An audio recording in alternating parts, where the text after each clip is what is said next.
Welcome back to my spoken English class. അപ്പോൾ ഇന്നത്തെ topic എന്ന് പറയുന്നത് നമ്മൾ കൂടുതലായിട്ട് നമ്മൾ ഡെയിലി ലൈഫിൽ യൂസ് ചെയ്യുന്ന കുറച്ച് സെൻറ്റൻസുകളാണ് നമ്മൾ ഇന്ന് ഡിസ്കസ് ചെയ്യാൻ പോകുന്നത്.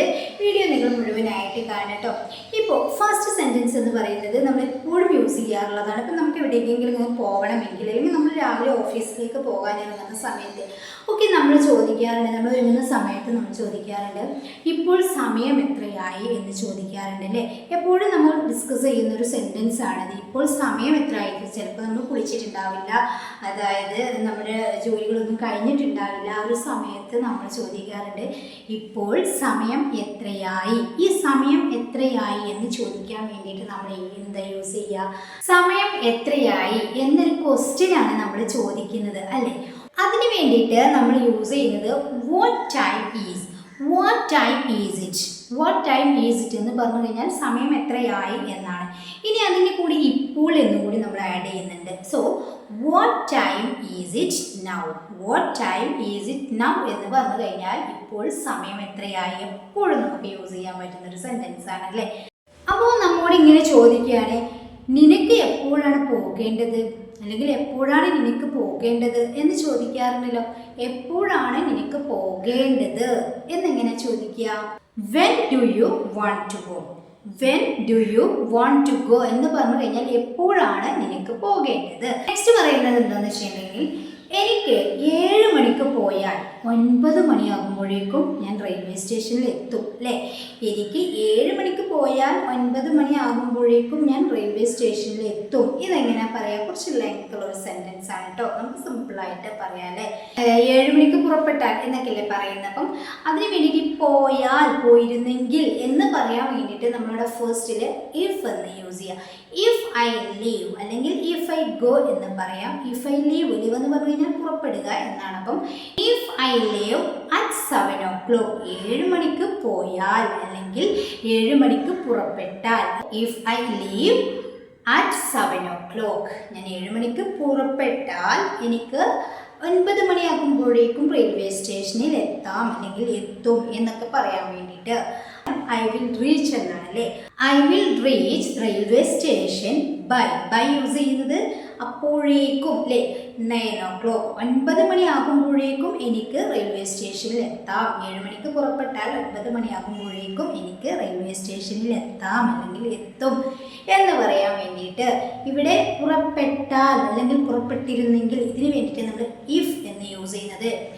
If I leave at 7 o'clock, I will reach the railway station by 9 o'clock. Clear? Next പറയുന്നത് അതുകൊണ്ട് ഞാൻ 7 മണിക്ക് വീട്ടിൽ നിന്ന് പുറപ്പെടും എന്നാണ്. അതുകൊണ്ട് ഞാൻ 7 മണിക്ക് വീട്ടിൽ നിന്ന് പുറപ്പെടും. ഇത് പറയുമ്പോഴേ നമ്മൾ എന്താണ് സെൻറ്റൻസ് ക്രിയേറ്റ് ചെയ്യുന്നത്? So I leave. അതുകൊണ്ട് എന്ന് പറയാൻ വേണ്ടിയിട്ട് നമ്മൾ സോ എന്ന് യൂസ് ചെയ്യുന്നത്. So I leave home at 7 o'clock. So അതുകൊണ്ട് ഐ ലീവ് ഞാൻ പുറപ്പെടും. ഇവിടെ ബില്ലിൻ്റെ ആവശ്യമൊന്നുമില്ല കേട്ടോ. So I leave home at 7 o'clock. അതുകൊണ്ട് ഞാൻ 7 മണിക്ക് വീട്ടിൽ നിന്ന് പുറപ്പെടും എന്ന് പറയണമെങ്കിൽ so I leave home at 7 o'clock. അതുകൊണ്ട് ഞാൻ 7 മണിക്ക് വീട്ടിൽ നിന്ന് പുറപ്പെടും. ഓക്കെ. നെക്സ്റ്റ് നമ്മളൊരു ക്ലോസ് ഫ്രണ്ടാണ്. ചിലപ്പോൾ ആ സമയത്ത് നമ്മളെ കാണാനോ വരാനോ കഴിഞ്ഞില്ല. ആ സമയത്ത് നമ്മൾ എന്താ പറയുക? നീ റെയിൽവേ സ്റ്റേഷനിലേക്ക് വരൂ, നമുക്ക് അവിടെ വെച്ച് കാണാം അല്ലെങ്കിൽ അവിടെ നിന്ന് കാണാം എന്നൊക്കെ പറയാറുണ്ടല്ലോ. നീ റെയിൽവേ സ്റ്റേഷനിലേക്ക് വരൂ, നമുക്ക് അവിടെ വെച്ച് കാണാം എന്ന് പറയണമെങ്കിൽ എങ്ങനെയാ പറയുക? ഇവിടെ പറയുന്നത് 2 സെൻറ്റൻസ് ആണല്ലേ. നീ റെയിൽവേ സ്റ്റേഷനിലേക്ക് വരൂ, നമുക്ക് അവിടെ വെച്ച് കാണാം എന്ന് പറയുന്നത് 2 സെൻറ്റൻസ് ആണ്. സോ നമ്മൾ എങ്ങനെ പറയണം? നീ റെയിൽവേ സ്റ്റേഷനിലേക്ക് വരൂ എന്നെങ്ങനെ പറയുക? You come to the railway station. നീ റെയിൽവേ സ്റ്റേഷനിലേക്ക് വരൂ. ഇതൊരു സെൻറ്റൻസ് ആണ്. അതിനുശേഷം നമ്മൾ കൺജക്ഷനായ ആൻഡ് യൂസ് ചെയ്യുന്നു. ആൻഡ് വി വിൽ, പിന്നെന്താ പറയുന്നത്? നമുക്ക് അവിടെ വെച്ച് കാണാം എന്നാണ് അല്ലേ. And we will see you from there. ഇവിടെ ഫ്രം എന്ന് പറഞ്ഞു കഴിഞ്ഞാൽ നമ്മൾ പറഞ്ഞല്ലോ അവിടെ വെച്ച് അല്ലെങ്കിൽ അവിടെ നിന്ന് എന്ന്. നമ്മൾ മലയാള ഭാഷയിൽ വെച്ച് എന്ന് പറഞ്ഞു കഴിഞ്ഞാൽ അവിടെ നിന്ന് കാണാം എന്നാണ് കേട്ടോ. അപ്പോൾ ഓരോ സിറ്റുവേഷനിൽ നമ്മൾ അവിടെ വെച്ച് കാണാം എന്ന് പറയുമ്പോൾ അവിടെ നിന്ന് കാണാം എന്നാണ്. അതുകൊണ്ടാണ് അവിടെ ഫ്രം എന്ന് നമ്മൾ യൂസ് ചെയ്തിട്ടുള്ളത്. So we will see you from there, നമുക്ക് അവിടെ വെച്ച് കാണാം അല്ലെങ്കിൽ അവിടെ നിന്ന് കാണാം, പല ഭാഷകളായിരിക്കും. അപ്പോൾ ഈ സെൻറ്റൻസ് എങ്ങനെയാണ് പറയുക? നീ റെയിൽവേ സ്റ്റേഷനിലേക്ക് വരൂ, നമുക്ക് അവിടെ വെച്ച് കാണാം അല്ലെങ്കിൽ അവിടെ നിന്ന് കാണാം എന്നെങ്ങനെ പറയുക? You come to the railway station and we will see you from there. Clear? നല്ല ബിസിയുള്ള ഒരാളാണ് ആ വിളിച്ചതെങ്കിൽ ഇങ്ങനെ പറയാണ്, എനിക്ക് റെയിൽവേ സ്റ്റേഷനിലേക്ക് വരാൻ കഴിയില്ല കാരണം ഞാൻ തിരക്കിലാണ്. ഇതെങ്ങനെ പറയാ? എനിക്ക് റെയിൽവേ സ്റ്റേഷനിലേക്ക് വരാൻ കഴിയില്ല.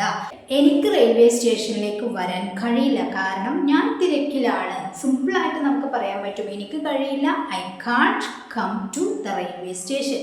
എനിക്ക് റെയിൽവേ സ്റ്റേഷനിലേക്ക് വരാൻ കഴിയില്ല because I am busy. Okay, because I am busy, കാരണം ഞാൻ തിരക്കിലാണ്.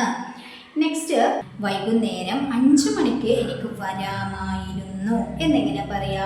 വരാമായിരുന്നു എന്നാണല്ലേ. നമ്മൾ എങ്ങനെ പറയാ? വൈകുന്നേരം 5 മണിക്ക് എനിക്ക് വരാമായിരുന്നു.